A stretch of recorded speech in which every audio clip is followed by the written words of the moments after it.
நாங்கள் இப்பொழுது இந்த விஞ்சியந்திரத்தையும் டிராக்டரை பயன்படுத்தி இந்த கரவலை தொழிலை தொடர்வதா இல்லையா என்பது தொடர்பாக நேற்று முதல் நாங்கள் இது சம்பந்தமாக கரவலை தொழிலாளர்கள் 5 பேரும் அவங்களோட சங்கங்கள் 5 சங்கங்களும் அதே போன்று எங்களுடைய இந்த துறை சார்ந்த நிபுணத்துவம் உள்ள துறைகளில் இருக்கின்றவர்கள் எல்லோருமே இணைந்து இந்த கரவலையை தொடர்ந்து செய்வதா, இந்த கரவலையை தொடர்ந்து செய்வதன் மூலமாக ஏற்படுகின்ற பாதகம் சாதகம் என்ன, டிராக்டர் பயன்படுத்துவதா விஞ்ச் பயன்படுத்துவதா இந்த தொடர்பாக நாங்கள் மிகவும் தெளிவாக 2 மாதங்களுக்குள்ளே இது தொடர்பிலான சகல தரப்பினருடைய அறிக்கையை உள்வாங்கிக் கொண்டு எதிர்வரும் 2 மாதங்களுக்கு பிறகு எங்களுடைய ஜனாதிபதியோடும் சேர்ந்து இதற்கான நீண்டு நிலைக்கக்கூடிய நிரந்தரமான தீர்வினை பெற்றுக் கொடுப்பதற்கு நாங்கள் முடிவு எடுத்திருக்கின்றோம். அதுவரைக்கும் நாங்கள் இதை தடை செய்திருக்கின்றோம். அதுவரைக்கும் நாங்கள் அவர்களிடம் கேட்டுக்கொள்கின்றோம்.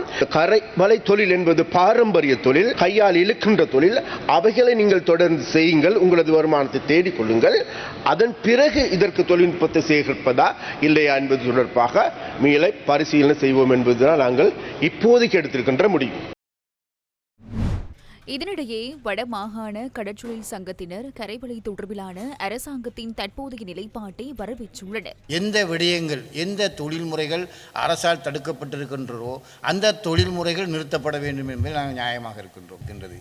ஒரு சிலரின் தேவைக்காகவும் அவர்களின் வாழ்வாதாரம் பாதிக்கப்படுவது என்பதற்காகவும் எந்த தடை செய்யப்பட்ட தொழில்முறையும் ஏற்றுக்கொள்வதற்கு நாங்கள் இணங்கவில்லை.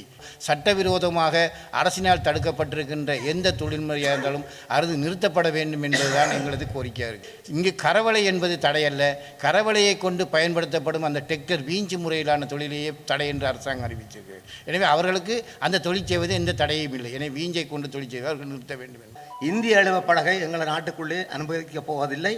அத்தோடு இங்கே உள்ளூரில் செய்கின்ற இழுவங்கடிகளையும் நாங்கள் அனுமதிக்கப் போவதில்லை. அடுத்தது, இந்த சுருக்குவலை என்பது ஆழம் குறைந்த கடல்களில் செய்கிறதால அதையும் எதிர்க்கின்றோம். லைட் பாவிச்சு மீன் பிடிக்கிறது அல்லது டைனமிட் பாவிச்சு மீன் பிடிக்கிறதும் கெடுதலான தொழில் என்பதை பல முறையிலே உதாரணப்படுத்தி இருக்கின்றனர். ஜனாதிபதி அவர்கள் உறுதியாக கரவலை தொழிலுக்கு சரியான பதிலை கொடுத்திருக்கிறார்.